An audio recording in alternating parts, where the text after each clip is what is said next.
Alright guys, welcome to the Wednesday Directions video. Just going to be doing some notes on the downfall of Rome today. A little bit of Christianity, but a lot of it's going to be the downfall of Rome. So let's just kind of dive into it here. When we last talked, we got done talking about some of the good emperors. And now we're going to start to kind of see the downfall of Rome. And a lot of it starts from the top down. Okay, so a lot of people will consider the beginning of the downfall of Rome under the reign of a guy named Commodus.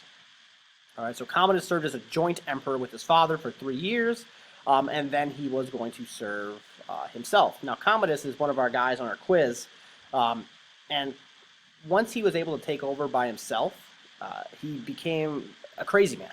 All right, he started fighting in the Colosseum.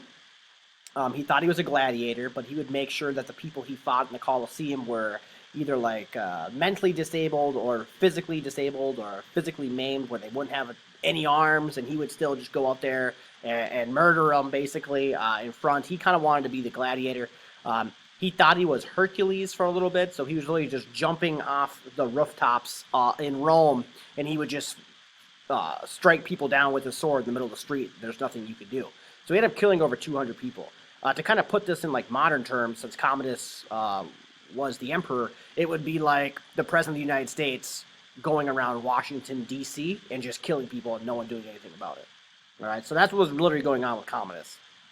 And eventually, he just gets strangled by one of his assistants to kind of end the reign. Now, the next thing we got to know is after Commodus ends up getting killed, we get 30 emperors over the next 90 years. So there's not a lot of sustainability or there's a lot of turnover. Okay, so things are changing a lot. You're not allowed to really, it's going to be tough to progress as a civilization if you have that many different rulers over that amount of time. So Commodus is kind of where we consider the downfall of it.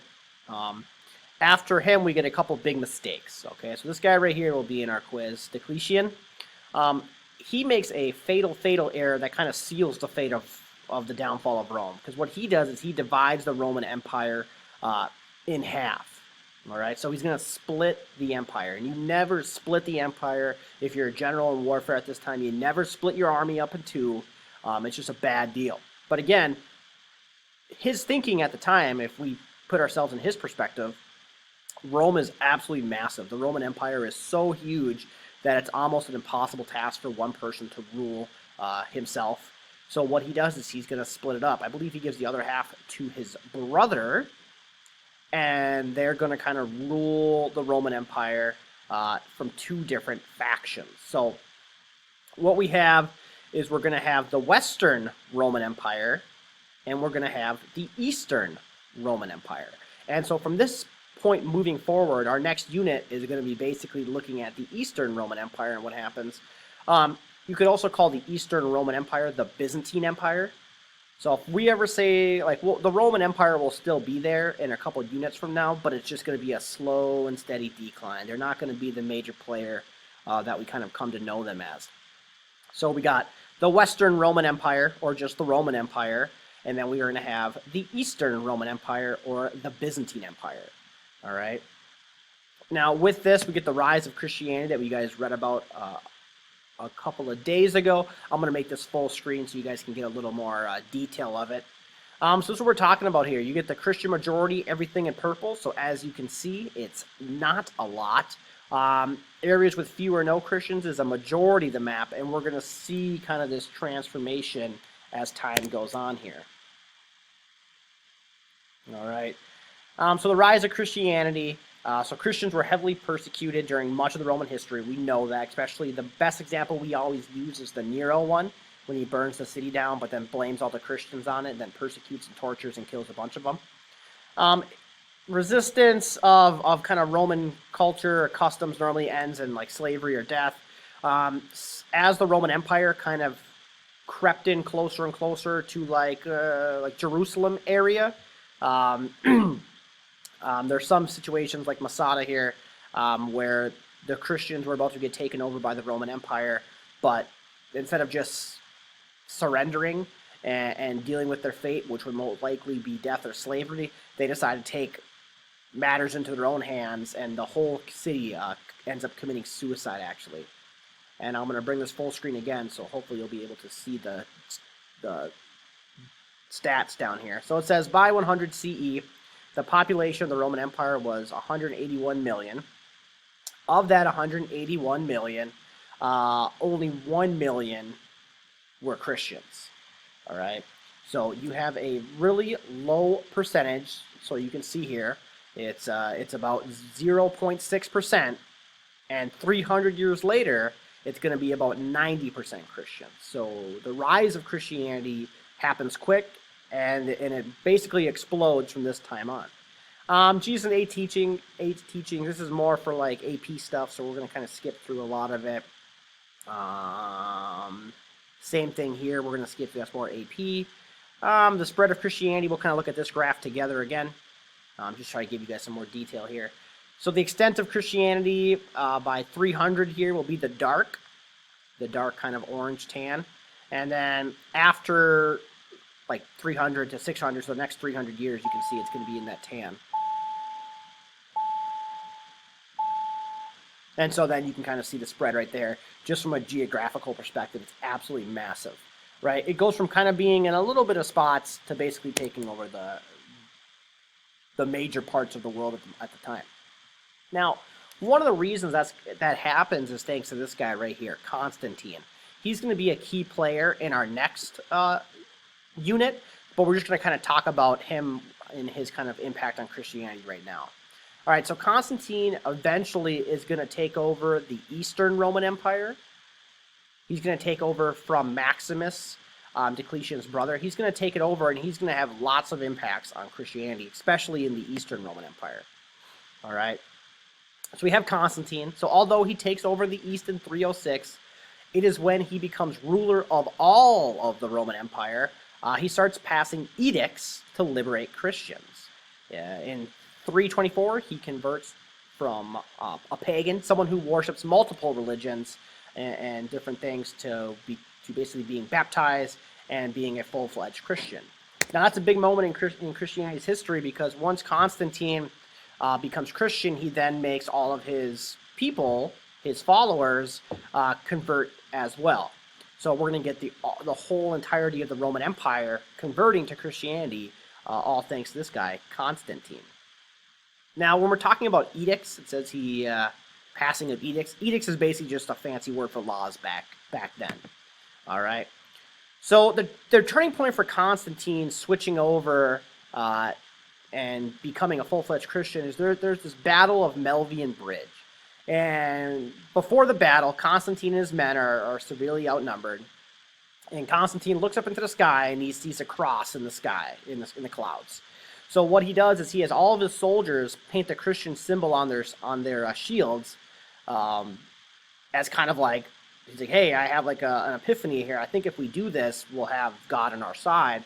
And Constantine and all of his soldiers go on to win the battle. And so that kind of like totally convinces Constantine to convert. And he does. And after he converts, he passes one thing called the Edict of Milan, which we're going to have in our quiz. So if you want to write this down, the Edict of Milan basically allows Christianity to be legal. It legalizes Christianity. So you no longer have to practice it like in the dark, in secret, in your basement, behind closed doors. You no longer have to do that. Now you can actually practice it like any other religion, in churches. You don't have to hide your religion moving forward. So it's a really big step for Christianity. So the Edict of Milan is 100% going to be on our quiz. Constantinople, we're going to talk more about this in our next unit, but basically the Western Roman Empire, the capital is going to be Rome. And then in the Eastern Roman Empire, the capital is going to be Constantinople, which is just modern-day Istanbul in Turkey. But we'll talk more about that next unit. All right. And we'll kind of show you this last little graph here. Christianity in Rome before and after Constantine. So you can kind of see the difference there. From like a more wide perspective, obviously everything in the dark is before Constantine. Everything after, everything in the lighter tan or salmon color, I guess you could say. I'm also colorblind. would be after Constantine, and kind of all the edicts and all the different things that he does. And we'll talk, like I said, I'm going fast through Constantine and his role in this, but we'll talk more about him. Our next unit is the Byzantine Empire, so it'll be him.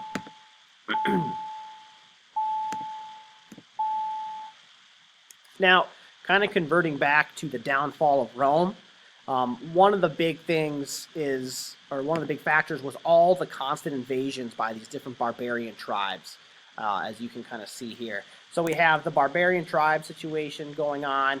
We have a lack of resources moving forward. I believe this is actually the lack of resources now that I'm actually looking at it. It's not going off my notes.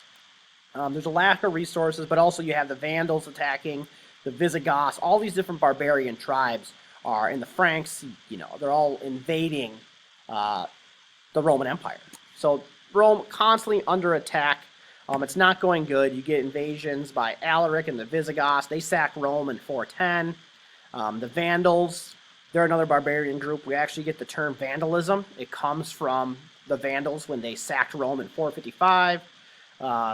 And then the most important one probably, or the more famous one, is Attila the Hun when they attack in 444.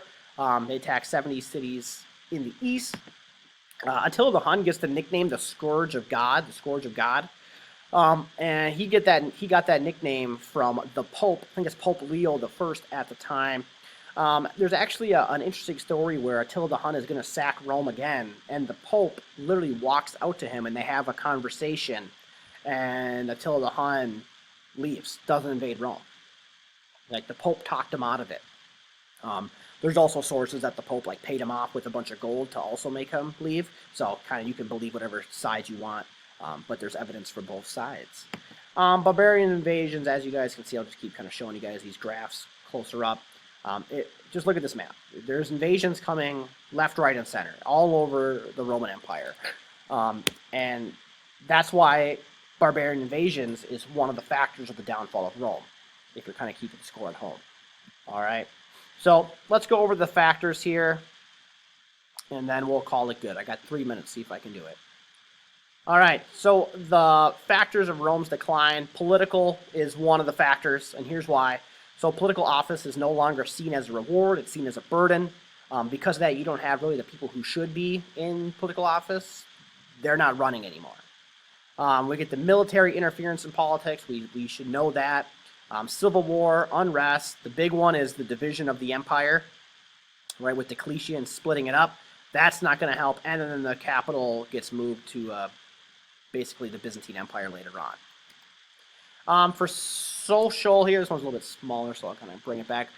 Social reasons, decline in interest in public affairs, low confidence in the empire, disloyalty, lack of patriotism, corruption, contrast between the rich and the poor, and decline in population due to disease and food shortage, and we'll talk about the disease a little bit later.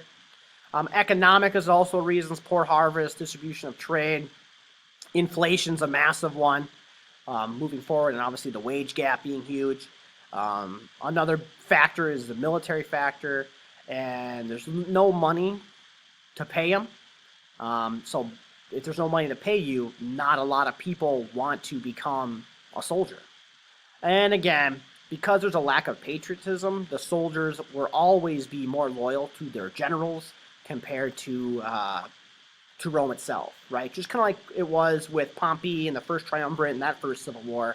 The soldiers are definitely more loyal to their general compared to the actual city of Rome or the Roman Empire. With that being said, we have a minute left. Rome still has a lot of major legacy pieces that go with it. You guys can take a look here. And that's basically it. You guys can kind of take a look at the things to study. This is our last day of new information. It's kind of an overview of what we've been reading the past few days. Tomorrow, I'll have the flashcards, the study guide up for you guys to study. And then you'll do that tomorrow, and then on Friday we'll take our quiz. So we're wrapping up. Again, if you have any questions, just email me. I'll email you back. If you want to set up an individual Google Meet or Zoom hangout, let me know. We can set that up so we can talk more face-to-face. But other than that, guys, have a good day, and I'll talk to you guys later.